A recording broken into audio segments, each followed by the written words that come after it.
Morning guys, and welcome back to Abernathy Farms. Today we're going to try to get into a little bit more sawmilling, and we're going to talk a little bit about why I bought the saw, what I'm going to be doing with it, and that kind of stuff.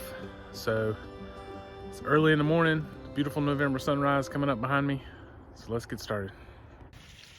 But before we get started on any of that, I tore the deck off the back of my house yesterday. Part of it had started to rot. And there used to be a deck there. That was the end of it. It had steps that went down and hit right to the edge of the concrete. So I tore it down and just put steps back up going into the back porch. I'm eventually going to put something back here. I don't know.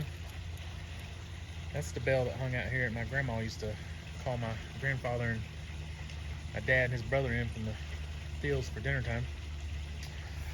This is wood that was in pretty good shape. I'm going to keep it. And then this is the wood that I gotta go to the dump, so but you can kind of see where this is rotting right here and this is rotting right here. But I just wanted to go ahead and tear it off, and so I gotta go dump that. Okay, I think I got just about everything we need to head to the sawmill to finish up some few minor things, and then we'll be able to get started. So we're down here at the sawmill, which is an arduous journey from the house. So let's get started. So before I put the tractor up last week, I went ahead and loaded this log, and I think I'm going to be able to get another cut out of that log. And then I think the rest of it's going to be too small, and that one's going to be iffy. But it's been right at 30 minutes of run time if you look on the hour meter, and it says to run it for 30 minutes before you start using your coolant, your lube. So I've got to finish plumbing up the lube tank, and I've got the lube in the back of the truck. Windshield washer fluid is what I'm using. I've also got a couple other things to do. This is underneath the cover, the guard. It comes with screws to put these latches on, and they're Phillips head screws, and they're very hard to work with. So one of the screws they sent me didn't have any threads, so I've got some Allen head screws to use, and I'm hoping it's going to make it a little bit easier, so we got to do that too. One thing of note, there is a right way and a wrong way to put these clamps in, and I had it the wrong way. The slots where these fit down in are offset, so it's made to push against the brace one way or the other.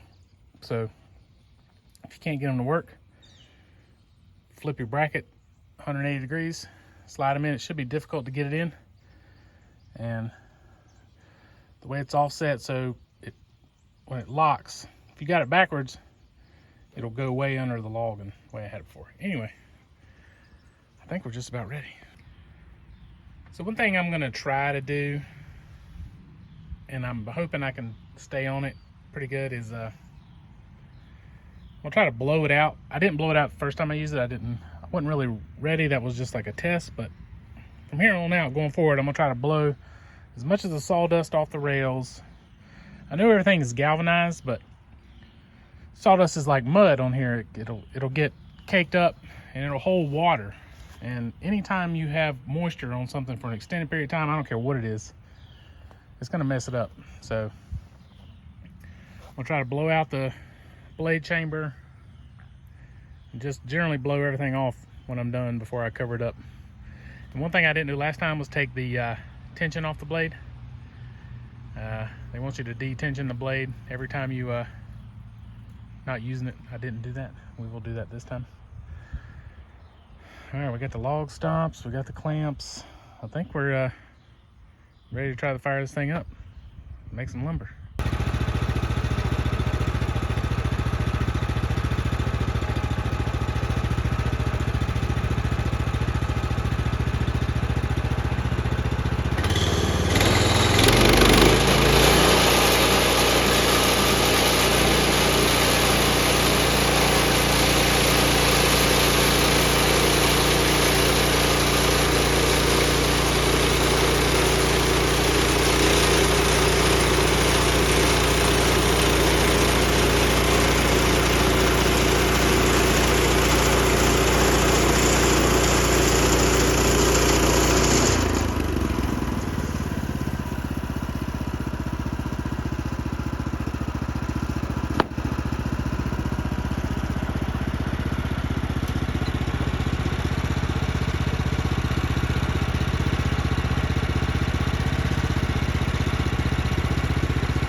All right, so a couple things. As you see, I got to level it back up. It's wanting to float downhill. I was putting out a lot of lube to start with, so I dialed that back. I kept hearing a rattling, and this keeps coming loose, so I may have to tighten that up. Give me a few minutes.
Okay, here's our cant on this one.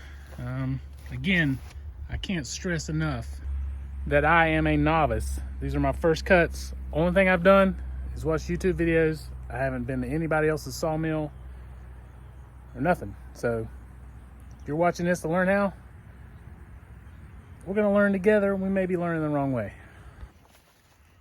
So this cant is about 6.5 by 7.25. So I'm trying to decide if I'm gonna take 2x6s or 2x4s. I think I'm gonna take some 2x4s because I want to build some sawbucks to take to where I'm gonna be setting the saw up for a little bit. So I may just go ahead and get some 2x4s, let them be drying a little bit so I can make sawbucks. I think we'll do that.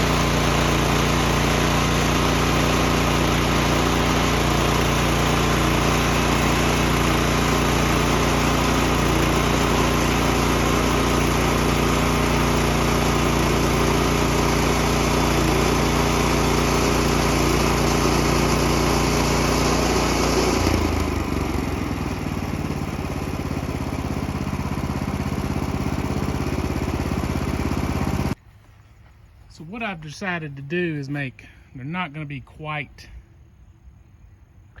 2x4s.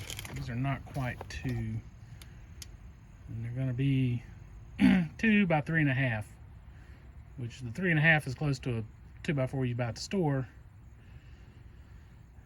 But, well, no, they're not. They're going to be 2x3s. I don't know what I'm doing. You know what, I'm just gonna leave them like they are. Right now they're basically 2x6s. And I'll just leave them like they are now. And then the next one, I'll cut some 2x4s. So basic math and measurements can sometimes be a conundrum.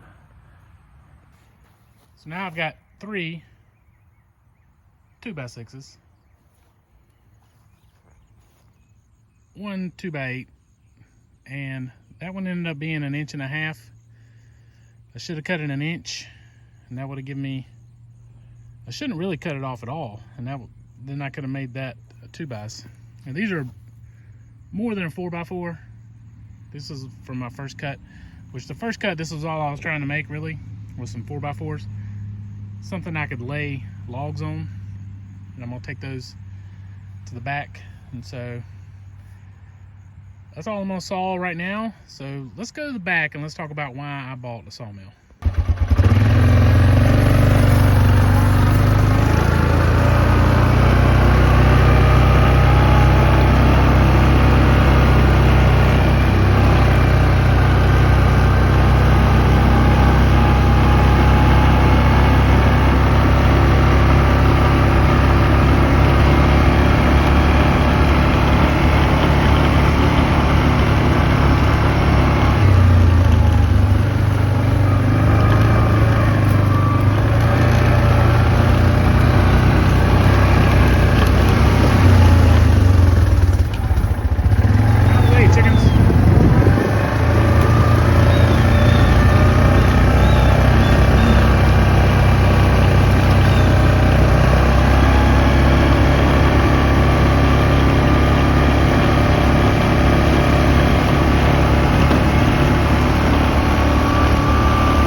I recorded that whole trip in real time to where we're at, just to see or show kind of how far we're going to where we're at. You'll understand here shortly. So we are currently standing on the very back edge of my property. On this side, over my shoulder, is the backfield, very backfield where I make hay. The property line is pretty much right here. This deer stand is just on the edge of the property. And this roadway is just, the property line goes right down the right hand side of this roadway. So this is somebody else's property. This on this side is my property.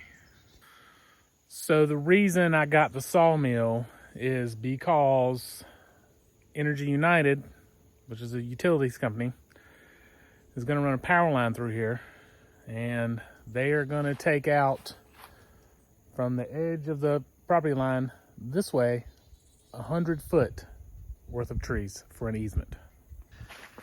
And they have compensated me for the loss of the trees, but they do not want the trees. They said that if I don't do something with them, they're going to grind them up into mulch and spread them back on the easement once they're done. And if I don't cut them down, they said they could cut them down and push them into a pile, which is going to make it very hard to ever get them out and work them. So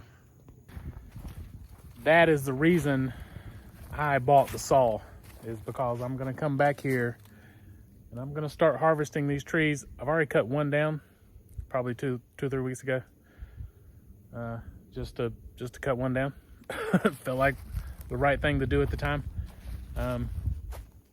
But yeah, we're gonna have to take out all these trees, pretty much almost all this whole field, and maybe I'll throw up a map right here, show you exactly where we're at. So yeah, that's the reason I bought the saw. Now these trees are loblolly pines. They're planted for telephone poles. So they're not enormous at the base, but they are very straight and very, very tall. So that's what's going on. And so far, my limited use of the saw, I've really enjoyed it. And you know, these trees are going to get cut down anyway. I can cut them down myself, put them to good use, maybe make some lumber. But to have them out here and just get mulched up, that's not an option for me. And the reason I talked to a couple people about actually coming back here and logging them, but if you refer to the map, we are a long ways from the road, and it's not really that big of a field, and nobody really wanted to come out here and come all the way back here just for this little section of trees. And they're really not mature. They've got about 8 or 9 years left. They're supposed to be 40-year pines. They're just over 30 years old. So they're really not mature yet. They still got another 10 years to grow. So nobody wanted to come back here. So I guess add lumberjack to my list of titles. But if you've stayed this far, I appreciate it. I've got to get these cut down. It is November, first week of November, 2022. They're going to be coming through here in about 6 to 8 months. He said first of summer next year. So I've got to come back here and I've got to get started. Now the little ones, the ones that are real little, like that one, I'm probably not going to worry about. I'm going to cut down, start with the bigger ones, cut them down, and see what we can do about those. And so I'm going to be setting the saw up out here in the very edge of the field. I've already started trimming some trees, because these are going to come down anyway. I've got to take this big pine tree. This was not one of the ones that was planted. This one has been here. As you can see, it's got barbed wire growed into it. But for now, I'm going to set the saw up right out here. A nice open place, level-ish, where I can bring the logs with the tractor through here. I have room to pile them up, stack them, or I can turn the tractor and all that stuff. And I'm not really comfortable with leaving the saw back here. So that's one of the main reasons I got the trailer, put it on wheels, is to bring it back here and bring it home. I didn't want to have to drag all these logs all the way. You saw how far it was on the four-wheeler. I didn't want to have to drag these logs all the way across the creek, get them dirty and muddy and everything else. So that's why I got the trailer. I'm gonna bring it back here. We'll set it up. I'm gonna saw as much as I can back here, and then maybe I'll take it back towards the house and build some sort of structure to keep it under, you know, for use. But anyway, that's why I bought the saw. So hope you like seeing saw videos, because you're gonna see a lot of saw videos. So get used to that. But if you made it this far, I really appreciate it. I'll turn around and give you a beautiful view of the foothills of North Carolina sky. If you made it this far, I really appreciate it. If you want to see more content, like, subscribe to the channel, and we'll see you next time.